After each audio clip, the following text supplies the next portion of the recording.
Towers of Aghasba. Aghasba. Towers of Aghasba. Is that what we called it? Towers of Aghasba.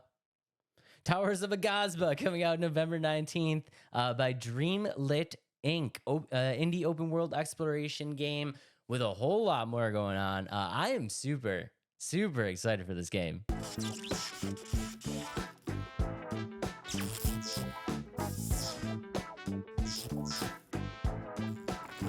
Are you excited at all? I have a lot of little thoughts on the game. Not too much like a little bit of negative stuff, but also some good things. I kind of 50-50 split on this game, to be honest, as I was watching the trailer, reading a little bit about it. But here, let's roll the trailer, because this one I picked as a 7-minute trailer, so I'll let you kind of dive into it as we start, Dave. But I'm interested for sure. I think this is a super, super ambitious game. So like we talked about, indie open world game exploration, but it also has its elements of civilization building. And what's very cool about this game is they are super, super, super dependent on ecosystem management. And what that essentially means for, if you guys don't know, the things that you do in this game really affect everything else that's going on. In the sense of like, you obviously need to explore the world. You need to do certain things when you're building civilizations, and you need to do certain things with like with plants and like the ocean life, and everything is super interconnected and intertwined, and in order to make this all kind of work together, you really have to think about what you're doing and how it affects other aspects of the world that you're living in, which is a concept that I don't really think I've seen in games very often.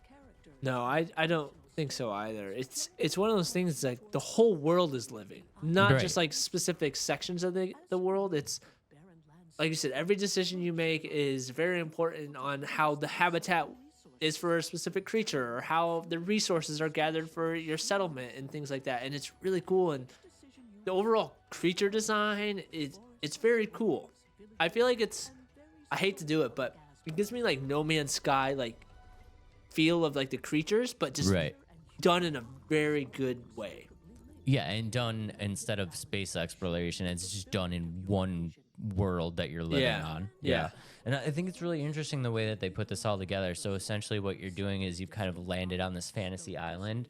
And what happened on this island is a force known as the Wither has kind of taken over and destroyed everything. And your whole goal here is to bring this island back to life, in the sense of like, you know, rebuilding all the civilizations that were there. You need to regrow all the foliage. Like you need to get you need to like reinstall like animal life into the area and stuff like that. But like we said, the way that they have this kind of set up, it's like everything really is dependent on what you do. So like Yeah.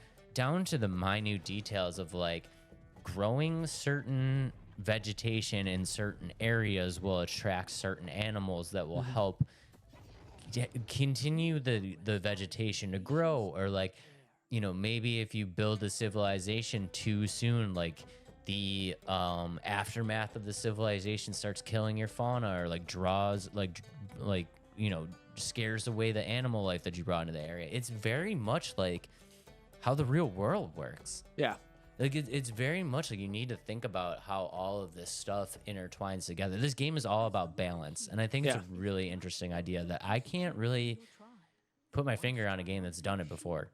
No, I think, like you said, it's very ambitious. I wonder if they're overcomplicating the way they're describing it, though. You think it is that truly in depth of like the ecosystem? You really have to balance all that, or do you think it's just like it's there, but it's not quite like really in like is very important, if that makes sense? You think it's there but not important, or it's there and it is important? I think it's there and it is important, Okay. because if you really read between the lines, like the way that they're kind of talking about things, like they're talking about like getting down to the finite details of like you need to like in certain areas, if you want, like because of the you know, the climates and like the oh god, what's like the nice name for weather?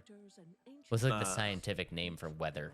Like I the don't know. elements that are Yeah. occurring on in the area, like, if you want your vegetation to like forage, you need to, introduce animals that help spread seeds and Mhm. stuff like that. Like that's like next level I know about nature shit. You know Yeah. what I mean? Like to have that type of like detail that you need in this area, if you want stuff to grow, you need to introduce animals that help um organically spread seeds by Mhm. eating it and dropping seeds. Like that's kind of next level shit, Yeah. don't you think? I would agree. Yeah. You think it'd become complicated at that point, or do you think it's still one of those? Oh, although this boss looks really cool. Sorry. Yeah. Do you think it's overcomplicating it, or do you think it's gonna smooth like well and really make sense with the game, or is it like, oh man, this is annoying. I have to go grab this animal and move him over here so he pollinates my sunflowers to make my plants grow. You think that's how it's gonna be? I mean, I think it's totally dependent on what type of gamer you are. Yeah. Like, I think there's going to be a select group of people that, get this game and are like, wow, this is a lot. Like, I'm Yeah. kind of done with this. Mhm. But there's probably a equal amount of gamers out there that are really like, wow, like, this is so immersive. And it's kind of Mhm. exactly what they're looking for. That makes sense. Okay. And one of the things that like this game also it has, so like if you guys are just listening or watching the trailer, Adam brought on it like that boss looks super cool. In a sandbox game like this, where it's really about like survival and crafting and like building and like ecosystem and stuff like that, the one thing that's always kind of lacking is a combat system. Yeah. And if you look at like the combat system in this trailer, it looks really good, man. Yeah. Like it looks really fun. I would agree.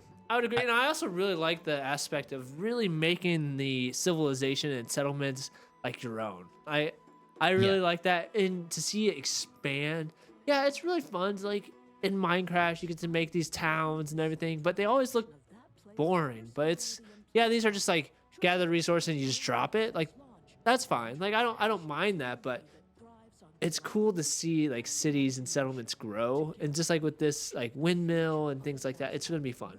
Yeah, and you're building these civilizations like into foliage and stuff Yeah. like that. And if you guys are just listening, like I know we're not doing the trailer justice because it's a 7-minute trailer, Yeah. and to explain everything that's happening right now would be absolutely insane. But I think the world itself is lending way to just such a ability to have these creative ideas. Like we're not looking at like bunnies and squirrels running around in a field. Like we're looking at like gigantic civilizations up in like trees, and you have these like almost like prehistoric looking animals and stuff. It's like a very kind of sci-fi fantasy setting, and to be able to have all of these aspects in the game, the exploration looks incredible. Like we've seen, up in mountains, we've seen the glider shots, we've seen riding on a what appears to be a horse, like we've seen underwater swimming. Like the exploration is going to be absolutely incredible. The civilization building needs no words. We saw that a lot in the trailer. It looks a lot of fun. The ecosystem management and the combat, it's like to have all four of those aspects in one game from an indie developer is kind of nuts. Right. And so to go into the indie developer part, and I know this is the indie developer, but watching the trailer a little bit, there are moments where there's some big rendering issues where things just pop up out of nowhere, or I know we just said we're not frame snobs, but like there was some noticeable like skipping in the game, like the trailer. And so my fear with this is that they're releasing a game that might not be done. And it is an early access game. So I take that back. Sorry. It's an early access game. So I'm hoping that will be fixed in the near future. But it was noticeable in the trailer. It was very noticeable in the trailer. I'm not even going to try to sugarcoat it. I don't know, dude. I think for me, the way that I kind of look at this one is again the indie developer. Also, this one's going to drop with a $30 price tag. So I think with the indie developer and the $30 price tag, you know how forgiving I am. I'm kind of I'm a little lenient for these indie developers just because they don't have the resources of a AAA studio. But I mean, yeah, it's noticeable.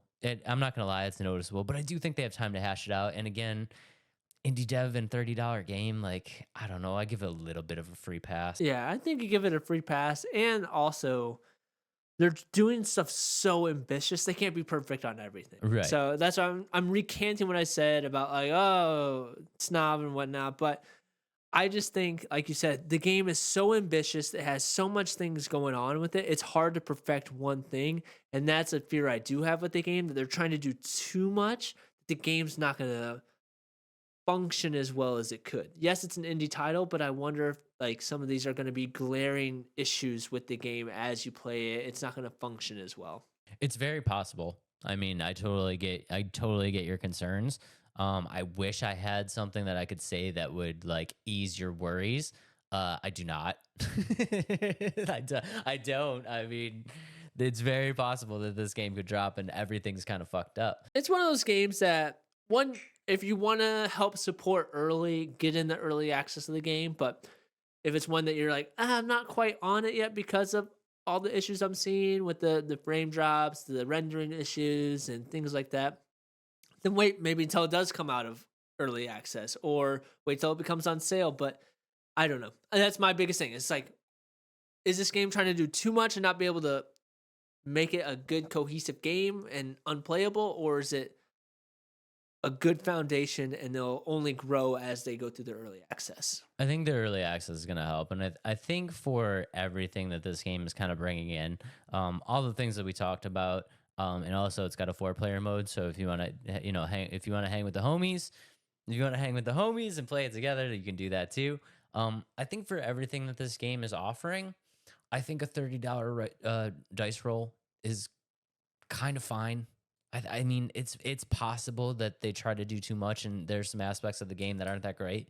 And I realize gaming is kind of expensive, and $30 might be an expensive game for some people, but I think for when it comes to just pricing on gaming, I think $30 is probably priced at the point for as much as they're trying to do and as cool as I think they're trying to make it. I'll give them a shot for $30. I mean, look at me who bought Suicide Squad for $99. So, I mean, maybe I should give this game a shot for $30. And we know how all that turned out in Saints Row and Gotham Knights. And I could go, the list goes on and on of where I've been burned by AAA studios where I'm like, oh, this game's going to be great. And it sucks. So, $30, Adam, you can spend that to at least give the game a shot. The list of games that Adam has been burned by is just never ending. I should have a draft of that, or blind ranking. It's like an encyclopedia thick receipt book of games Adam's been burned on. It's actually not as long. It's more of recent days, because when my parents were buying my games, I could care less. But now this is coming out of my own wallet, so I'm like, dang it, that's $70 down the drain. It sucks, Mom. I want a new game.